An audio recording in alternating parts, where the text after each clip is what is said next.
expanded the functionality of now the commander in the game. So one feature we have here that they can do is aerial recon. This is going to bring in a recon plane over the battlefield and will spot any of the enemy positions that the airplane can see. If you're in a building, you're fine, but if the airplane can see you, you'll see here in a moment red dots starting to appear on the map. This indicates the positions of the enemies. This information also filters through the chain of command with a slight delay for the squad leaders and other infantrymen on your team. So now that I know that there's some enemy over in this village over here, I think I should go call some artillery on them and give them some trouble. So mark my position with the binoculars, then call it in on the radio. One of the things in the first game is we just featured regular artillery, and now we've expanded this to include smaller explosive strikes with mortars for smaller area of damage and also less risk of casualties, particularly in urban areas, all the way up to fully devastating rocket strikes that can blanket a really large area. For now, though, we'll just call in some artillery.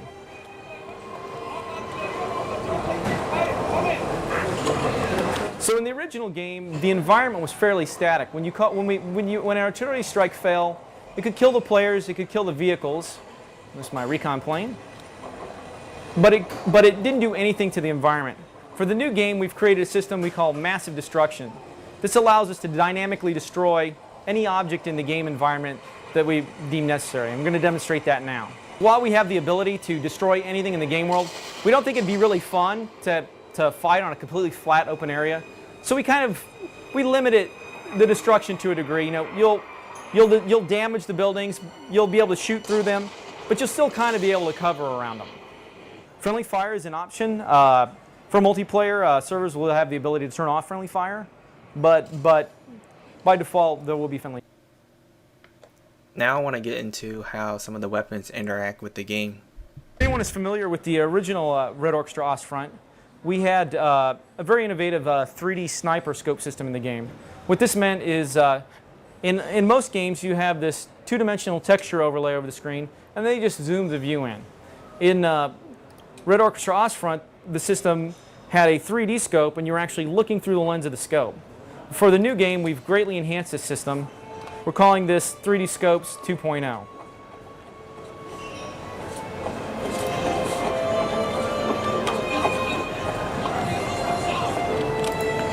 So as you see, with the 3D scopes, you retain the peripheral vision around the side of the screen. This is really great because if an enemy walks up next to you, they won't be caught in this black area that you usually have with traditional 2D overlay. We've also done a lot of work to enhance the visuals of the 3D sniper scope. It now has a really nice refraction effect that gives you the look of glass. Another thing that we've added to the sniper scopes that's not just visual though, is this what we call the shadow effect. When a scope moves in real life, as it gets misaligned, you sort of get this, what they call an ocular shadow. We've actually modeled this for our sniper scopes. One of the things we wanted to do is we wanted to make a very realistic and intuitive sniper system, but also give the sniper some of their real disadvantages. Because in multiplayer games, snipers tend to have all of the advantages, but none of the real-world disadvantage. We also feature in Red Orchestra a full ballistic system. But in the first game, when you shot at someone that was really far away, because of the bullet drop over distance, you had to just aim a little bit higher and estimate your shot. This made it more difficult than it should actually be, even in real life, to shoot the enemy. So what we've now added is the ability to dial in the range of your sniper rifle. So now, just like in real life, you dial in the range, aim at the target, and shoot directly at it. While it's really good for shooting at enemies in the distance, enemies up close are actually kind of hard to hit just because you're so zoomed in. Well, in our research, we discovered that these World War II era sniper rifles actually were still equipped with their normal weapon sights. So we added the ability to switch back and forth to the real weapon sights. This makes engaging nearby enemies much easier, and then you can switch to the scope for long-range sniping. Another thing we've added is a system to not just allow range adjustment for the scopes, but also range adjustments for all of the sights in the game.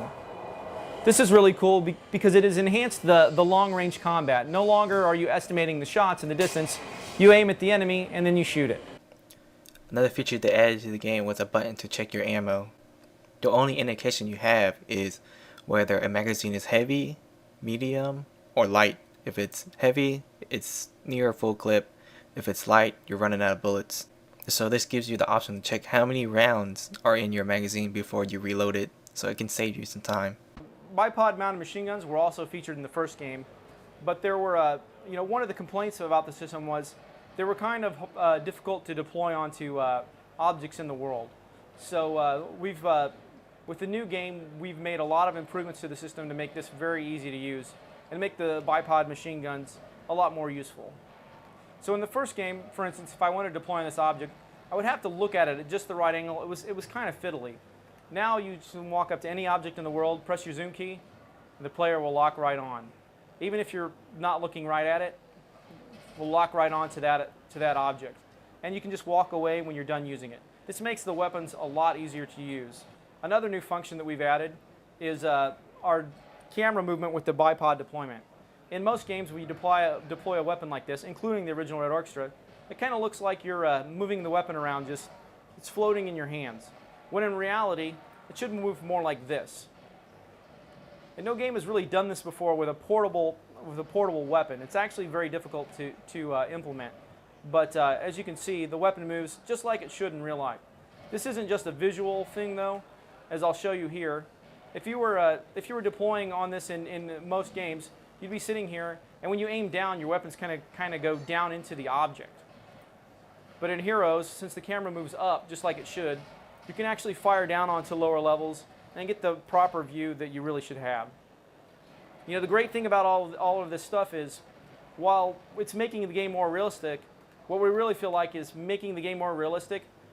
In this way, we're actually making it easier to play because we're giving you easier functionality to do things that are easy to do in real life. In the previous game, we had a lot of complaints about people who were prone, and they'd say, well, grenade landed near me, I need to get up, start running. So we've taken that feedback into account. So now, you just start sprinting while prone, you get up into a crouch sprint, start moving, let go, you're back down and prone, ready to go.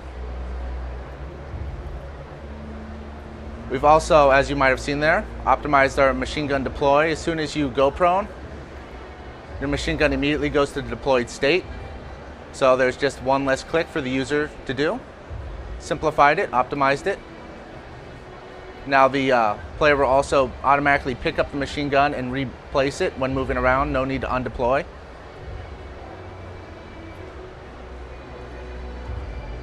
One of the cool new things we've just recently added in with the light machine guns, and I'll show this again with our heavy machine gun system, is in the old game, once user was deployed, if they wanted to reload or change the barrel of their, change the barrel of their machine gun, they either had to stay deployed and be exposed, or they had to undeploy, go prone, redeploy, do all that, come back up, and then deploy again. This time we've added a new feature which we think people will really like, where you just crouch while staying deployed, and you can go ahead and check your ammo, reload, immediately pop back up and keep going on with the fight. What I'm going to be demoing here for you is our new heavy machine gun system and give you an explanation of how it works, and I'm also going to cheat a little bit and show you suppression. But as you can see here, this is a heavy machine gun mounted on a tripod. We just recently fully implemented them in game. Player walks up to them, hits use, and attaches. Like with light machine guns, the player can crouch behind it and even blind fire these devices.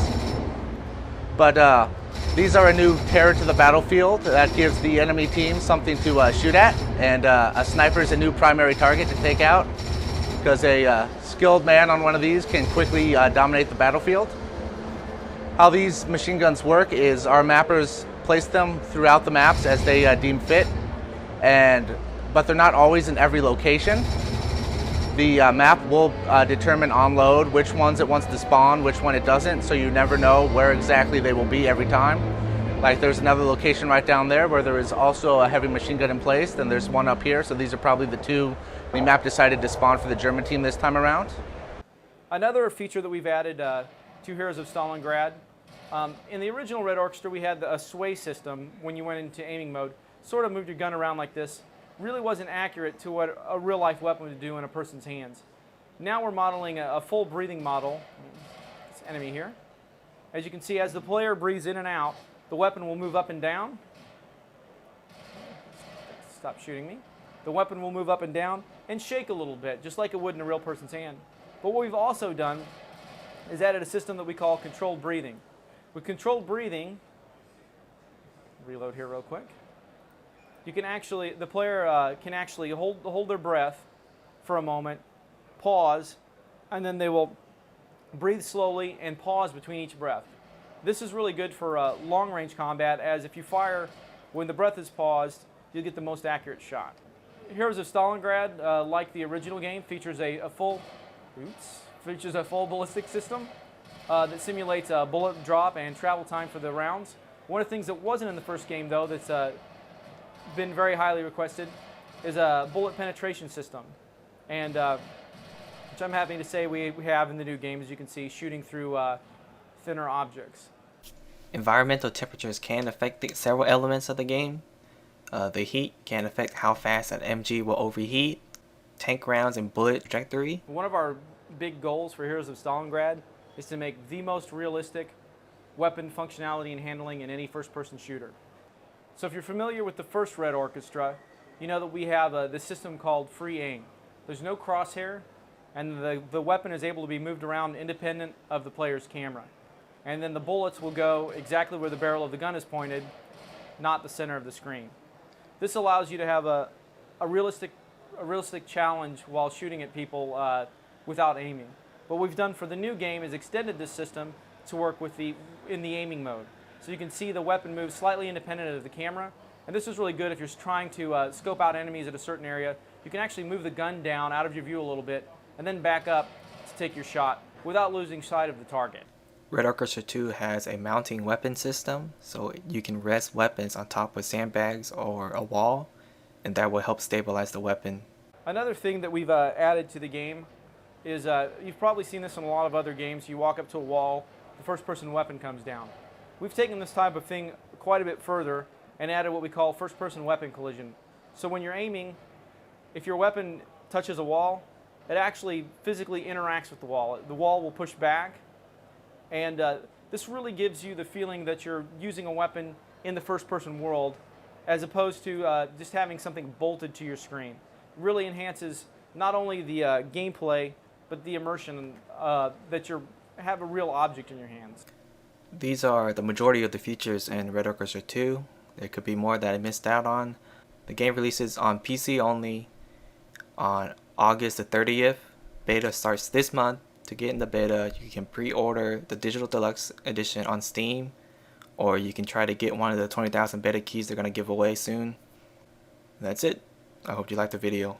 See ya.